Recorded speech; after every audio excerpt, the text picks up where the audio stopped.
the last thing you will do to people that look like me is for you to make them feel as if what they are fighting for is not their rights.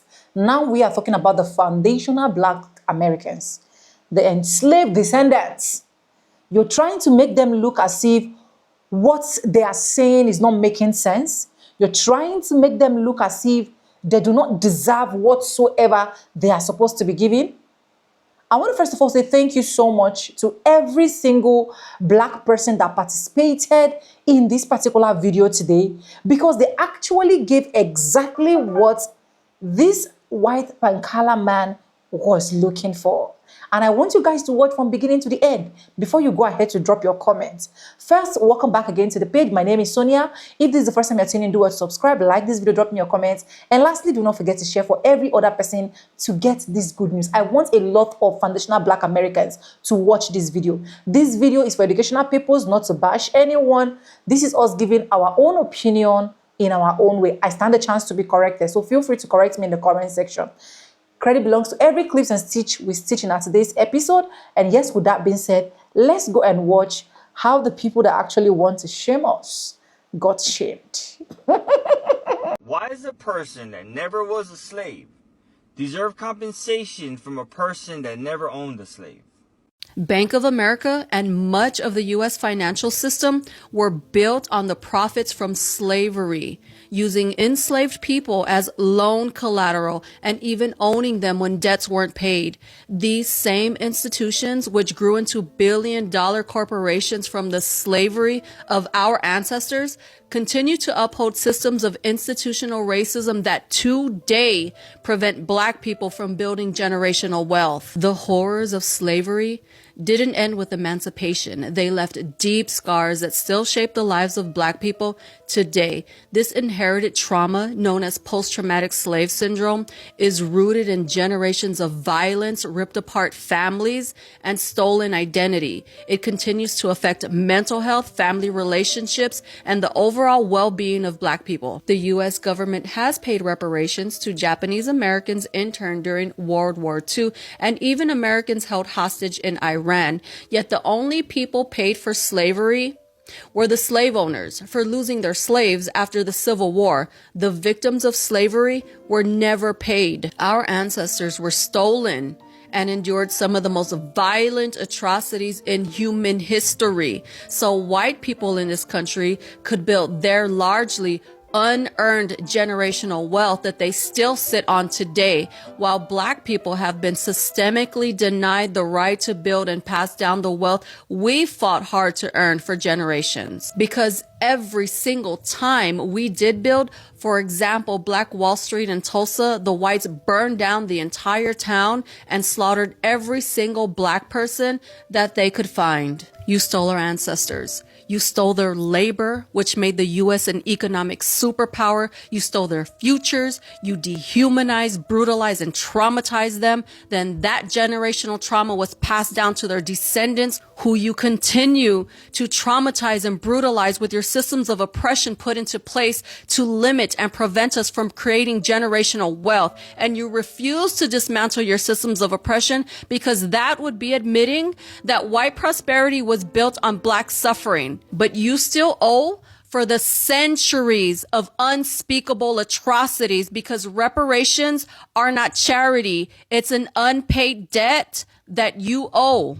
And especially the African-American experience. It's literally not duplicated anywhere on earth in history.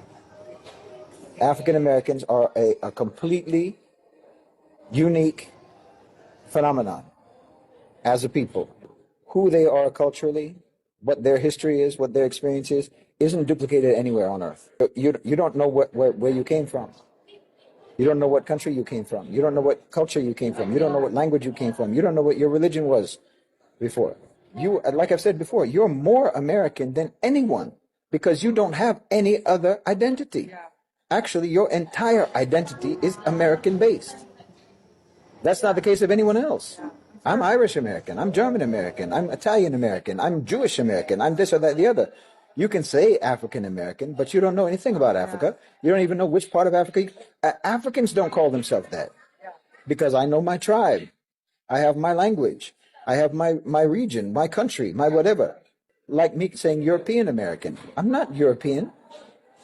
I'm specifically Irish and German. But you can't say that. You are American. You're the original Americans. You know? Everyone else is immigrants. You can't even be called immigrants. Yeah. You know? You're originally American, and your culture is as close to being the indigenous culture of America as there can be without you being the indigenous people. You know, you're the indigenous people of the entity called America, called the United States of America. Everything else came from elsewhere. Your culture is the only one that came from right there, because you were cut off from everything else. You know, there's nobody else like that. There's nobody else like that in the world. There's no other culture like that in the world. All right. I want to make a few good points, a very great point, actually. And it starts off with who we are, okay? We are the foundation of this country, all right? Those are my ancestors. This is my ancestry, and we have been the foundation of this country since day one. Not 2, 3, 4, 5, since day one. And when you start talking about foundationals, you're not talking about people of color. You're not talking about minorities. You're not talking about all lives matter. It is specific. And we got to clear some things up, because there seems to be a whole lot of fake misconfusion when it comes to our reparations. When it comes to our reparations, everybody acts like they don't really get it. Well, I'm going to clear it up very well, okay? We have been the economic and the social backbone of this country and this county since day one. Again, it all goes back to day one. Once again, not 2, not 3, not 4, not 5. So when you start talking about us, the first thing you got to acknowledge is reparations. Reparations in the form of cash payments. All right, not hugs, not kisses, not can't we all get alongs, not Uber rides, not DoorDash, none of that. It is about cash payment reparations. How do we know? It's because we see the money being given to immigrants and migrants right here in this city. When I came here, I seen a bunch of my lineage, foundational Black American brothers and sisters out in the streets sleeping in the cold, while migrants are getting millions of dollars, they're getting tangibles, they're getting resources and benefits, and elevated above us. So we're very, very aware of what's going on, not just here in Fulton County, but all across these countries. So I'm here to tell everybody, we stand in solidarity with our brothers and sisters in Chicago. We stand in solidarity with our brothers and sisters in New York City. And I'm letting everybody know it will not go down the same way it's going on across the country. We get nothing, and immigrants and migrants get all of our money. So in other words, I'm here to make a declaration for you and everybody watching right now, and that is that the Black American presence in the South is not going anywhere. So in other words, FBA South got something to say, and FBA South is here to stay. So with all that said, in the great words of Dr. Martin Luther King Jr., we are coming to get our check. And I want you guys to pass those reparations for us, and you guys have a great night. With that said, reparations right now. Salute. Give me your strongest argument in support for reparations and reparations right now. Reparations right now, and we should have been had reparations, because foundational Black Americans built this country from scratch. If it were not for foundational Black Americans giving hundreds of years of free labor, this country would not be in the position it's in right now. And the whole argument was that was long ago. No, the money is not long ago. The money generated and the wealth is still here. Money doesn't disappear. It gets compounded and passed down through generations. The money has been passed down, and the debt of slavery has been passed down generationally to us, and we have to be repaired. Nobody has a problem with Native Americans getting compensated. They don't say that was long ago. That was long ago, and they get casinos and they get compensated now. Nobody says, well, I wasn't there when the Native Americans are getting chipped off. No, I didn't have anything to do with Native Americans getting put on reservations, but my tax dollars go to help them. I didn't have anything to do with people being put in concentration camps in Nazi Germany. Some of my tax dollars go to that. I didn't have anything to do with the Japanese out here on the West Coast being put in internment camps during World War II. When they started giving them money in the 80s and 90s, that was some of my tax dollars. So 9/11, when those buildings went down in New York, some of our tax dollars went to the victims of that. I didn't fly no planes into nobody's building. But when it comes to us, everybody wants to waive responsibility. Everybody has benefited from the slavery of foundational Black Americans and the free labor that we provided the wealth for. Everybody benefits from that right now, and we are the only group has not been compensated. We have to be compensated for that. And how do you argue against somebody that is against reparations, considering you said all of that, you will still have people say, I still don't support it. But that's just I'm white and I say so. We call that I'm white and I say so. Listen, most of the country didn't support Black people being free from slavery. They didn't support that. It was black people fighting for that. It was black people who were the Maroons, and I got a movie about the Maroons coming out. Black people fighting from the swamps, attacking plantations. They were destroying most of the plantations in Florida. They don't talk about that. There were black people fighting in the Civil War. If it weren't for the black troops fighting, they would not have won the Civil War. The South was winning at first. They don't tell you that. That's why most of those military schools are in the South. They were winning until the black people joined the Union. Then they started to defeat the South. During the Civil Rights Movement, white people didn't fight for our civil rights. White people were perfectly fine with us living on the other side of the tracks, drinking out of that water fountain over there. It was us stopping that bullshit. It was us moving the needle. They try to remix it now and say, well, white people were walking side by side. No, white people were perfectly fine with what was happening to us. Most white people did not want us to have civil rights. We said, no, we're going to get the civil rights and we're going to be treated like human beings. And then we made it happen. We're making it happen with reparations now. I don't give a damn what a white supremacist want or don't want. That person wants me somewhere butt naked, hanging in a tree somewhere. Damn what he want. I want us to get equal and just and equitable treatment, and we're going to get that. I said, wait a minute. I started looking at all the people that was connected to the White House who were in positions of power. And I said, wait a minute, these people, none of these people come from slave backgrounds in America. And I said, that can't be a coincidence. So Barack Obama, his family didn't descend from slaves. Eric Holder, he's from the Caribbean. His family didn't descend from slaves. There was a lot of slaves in the Caribbean. No, I'm talking about here. Oh, yeah. Here. That's different. Yeah. Here, no, right here. If you're from the Caribbean and you black, you most likely are a descendant of slaves. Right, but I'm talking about here, a foundational black American. That's very important. I think Colin Powell is from He's Jamaican. He's Jamaican, right. It's very different. You connected to the soil here, because your energy is going to be different. That's why when you look at movies now, when they talk about slavery and civil rights, they'll get a lot of African actors to do those roles now. Because a lot of foundational black American actors who would do those roles, they would get on those slave plantations and those ancestral memories would pop up and they would kind of flip out. John Amos, he talked about being on the set of Roots in the 70s and they were filming on a plantation. He freaked out on that plantation because those ancestral memories come up. It gets too real for you. Our brother who recently died, Michael, what's that brother? He was in The Wire. Michael Williams? Yeah. He was on, I think, 12 Years a Slave. He had a breakdown on the plantation. You did? He went down there and filmed, had a breakdown. A lot of our actors and actresses, they get on these plantations and you feel that damn energy. So they don't want to hire black Americans to do So they're like, if it gets real for them, that's going to get real for the viewer. You know what I'm saying? That's going to transfer to the viewer. They don't want us to get it, to get that energy that's too real like that. So they really make a lot of these movies for white people to enjoy. You dig? Yeah. Now, you mentioned FBA a couple times.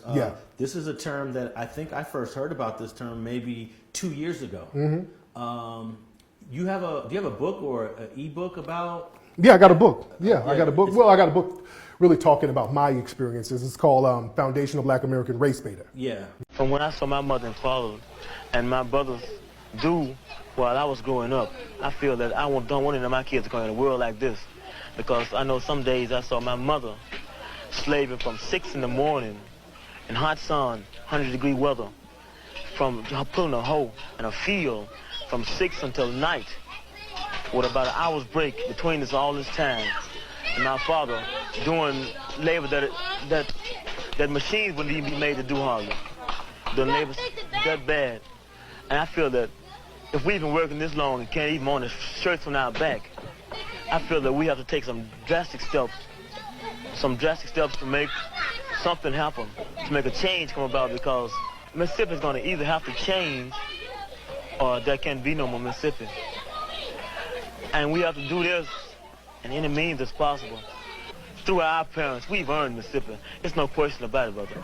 I mean, if my mother got there and sweated from morning until night, and you tell me I don't own anything she sweated on, I mean, how can that be? How can it be? Realize we were here when Columbus got here. There were black creeks. What if I told you that what he just said was one of the most powerful statements made, but it wasn't him that said it first. It was the actual federal government. That's right. What if I told you there's a document that we've been sitting on for quite some time where the federal government openly admits that they know for a fact that there was black Indians here in America before anyone else. You don't believe me? Check this out. In a bill July of 2021, a bill was introduced to the House of Representatives called H.R. 4637. And this bill basically was for the purpose and introduced by Representative Davis, if I'm not mistaken. I think his name is Kenny Davis. So you guys stop by his TikTok, Instagram, Facebook, and thank him for his service to our country. Because what the bill said was that the United States government will cut all ties to the Muskogee Creek people and take all their money and funding away if they did not reinstate all Creek freedmen with full citizenship rights.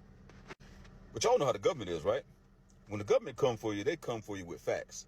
And one of the things that they did was they talked about how there was black indigenous people here in America way before European discovery. So the bill says that there was a group of people here, and they specifically mentioned the Yamasee people that was here way before the discovery of Christopher Columbus. And then they talk about how reportedly these people were from Africa before the word Africa was even used. You can't come from somewhere you already at. However, I digress again, because this was about the United States government telling you that there were a group of black indigenous people that was here way before the colonizers got here. I behoove you to please go look up H.R. 4637 as a bill that they proposed and why all of this is coming about with the Muskogee Creek freedmen, and understand why it's such a concentrated effort by COINTELPRO agents on this app to make sure that we don't exist. You will probably never see foundational black Americans on the census. Although it is referring to the same people, you probably will not see that on the census. And the reason for it is because it's trademarked and the government strays away from trademark use names. I've seen this a lot. Everybody's like, I want to see foundational black Americans on the census. I want to see foundational black Americans on this. It's not going to be on the census. The government will more than likely never use a trademarked name that represents a brand or an ideology. They're not going to use that for a name, an ethnic group name on the census. They're just not going to do that. Now, I've been putting this up everywhere. Maybe you've looked at it, but these are endonyms, okay? And African American, Black American, ethnic Black American, original Black American, so on.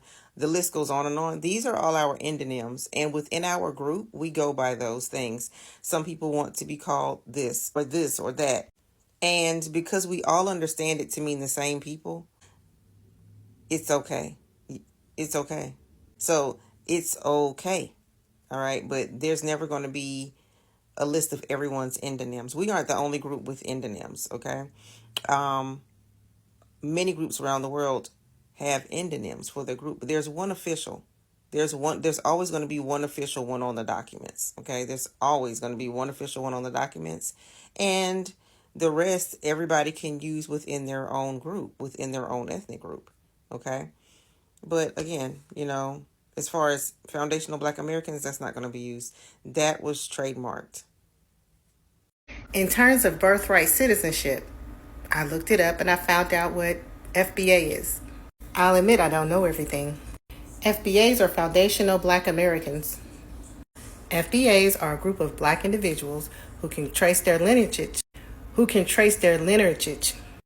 Y'all know what I'm trying to say. Back to the American slavery system. If you are an FBA, I can assure you that you are directly on his radar. He does not want you here. He don't want you having benefits here, no rights, no nothing. So please don't think you're exempt in his attack.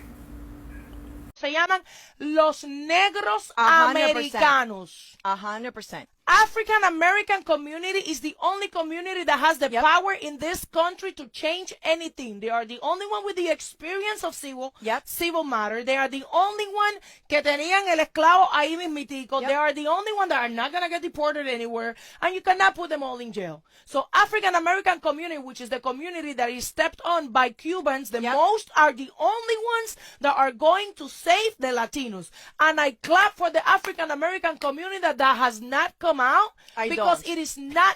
I do. We didn't I get it. I in get masses, it. But I don't. me and you support, but in masses, we didn't support anything that was going with them. Latinos look at Cubans specifically. I'm not gonna talk about any other community because I'm not part of that community, even though I'm a Latina with them. Cubans talk about African Americans. Cubans did not support African Americans. Cubans think that they all victimize themselves, that of this, all of that. African Americans are the only ones that are going to save your ass as Latinos. So you better start kissing. If you're going to kiss some ass in this country, you better click. When you think of black people, you think of foundational black Americans. That's the first thing you think. We are the face of black people around the world. Because this, for the most part, our minds have not been colonized. A lot of people in other countries, their minds have been colonized. That's why they'll sit up and let all types of stuff go down when you are the majority of the population. Now, we gave it the old college try to reach out to other groups. They weren't reaching out. Okay, do you? Do you? Hold your own nuts, knock yourself out. What we're going to do, we recognize this is our land. See, for a long time, we've been tricked with the word African, not to disparage our African brothers and sisters. Other groups in the Western Hemisphere, Jamaicans, they don't say Jamaican. African Jamaicans, they say Jamaicans. They don't say African Trinidadians, they say Trinidadians. They don't say African Dominicans, they say Dominicans. But we've been tricked to say, okay, well, you are an African American, you're an other. See, when we say African American, that's making us comparative to an immigrant. We have to reject that immigrant talk as it applies to us with everything. There's nothing immigrant about us at all, but we are a brand new ethnic group, and we are a very unique ethnic group who went through a very unique experience, which is the American slave trade, and we survived that. We have to recognize that. My name is Erin Kimura. I'm a fifth-generation Chinese and Japanese American and a fifth-generation San Franciscan. I'm here today to fully support black reparations because this is the bare ass minimum, period. The bare ass minimum. History is enough of a reason. The dehumanization that we've seen is enough of a reason for why we need redress and reparations now. This is not an impossible reality, right? We've seen this with the Japanese Americans in the late 1980s. They received on a federal level reparations. And the fact that black folks and our black community and our brothers and sisters are still waiting for a formal apology, I'm just going to leave that there just to simmer. And I just really want to note, especially as an Asian American woman, I would not be here if it were not for the black liberation struggle, the black freedom fighters, culture creators, and the world builders. My question for you is, well, I wanted to say, my name is Khalif, and I agree with your comments about a lot of the struggles that black Americans do face in the country is due to the breakdown of the black family following the passing of the Civil Rights Act, and the promotion of welfare specifically toward black mothers and incentivizing them to not have their fathers in the home. I would say to you is, as a black American yourself who has made a platform despite the country and the actions in our past and what's currently going on, what would you say is, well, one, I would know, how do you feel like you were able to do so? But then also, what would be your recommendation to me, another black American or any other one, to reverse the effects of the breakdown of the black family? Great question. So I think a couple of things that worked in my favor. I'm my granddaddy's girl, for better or worse. I mean, my granddad was stubborn as the day was long. I am stubborn. Like I just saying to her, like I've always been this way. Even when I was a liberal, even when I had the wrong ideas, I just demanded the right to be myself, right? I demanded the right to be myself and not be punished for being myself, right? Least of all if I wasn't doing anything that was wrong. And that's kind of what's happened. And so the first thing that I would say is, if you want to get ahead as a black American, stop allowing the media to allow you to see yourself as a black American. Start seeing yourself as an American, right? Just an American, full stop. The second thing that I would say is that when you start doing that, the relationships that you are able to build, because part of them corroding everybody's mind is to make them perceive other people as the enemy. It destroys relationships, right? And the relationships that you are able to build, which is very much what I did in my life, just by refusing the narrative, it became a superpower. It really became a superpower. I was surrounded with friends that inspired me, people that wanted to work hard and didn't want to have any of the political correctness nonsense in the middle. Like, what can we build? How can we build? The world is at your fingertips. If you are a black American breathing today, if you're an American breathing today, like I said, you are the most privileged that has ever lived on the face of the planet. That's the truth. And as soon as you remove the barriers that have been put up in your own minds, you'll be able to see it for the first time. So the only thing that a lot of white people would do is to sit down and conclude that getting reparation is not supposed to be. Getting reparation is not their portion because they are not the one that were enslaved, that the people that were actually enslaved are long gone. They are just the descendants. Let it make sense to me. No, let it make sense to me that my father was enslaved. And me as a descendant now, I'm not supposed to enjoy the suffering and the struggle of my father. I'm just using that as an example, right? That is how I see African and traditional Black Americans. They were enslaved, they were denied, they were moved, even without permission. They moved them from their route to another route without direction, without identity. They lost one of the most important things to them, which is their identity. And you did not lose your own identity, you sat down there and all you could say is you do not see any need for reparations to be given. It's sad. And that is why I'm so happy with the way that woman actually stitched that particular video and then debunk every single detailed information to him. And meanwhile, let's be sincere. Don't think that these people that will just come up here and be like, oh, they don't need it. Why are they even talking about the blah, blah, blah, blah, blah? Don't think that they don't know. They know the truth. And they know that if they were the one to be in the foundational Black Americans' shoe, they will not be able to take whatsoever that is coming. But they will still come up here to say something. But I still do recommend, and I keep thinking, all these white men, all these Pankala women that will still come up here and tell you that this is what the truth is, and that is it. They are supposed to get it. It is their right.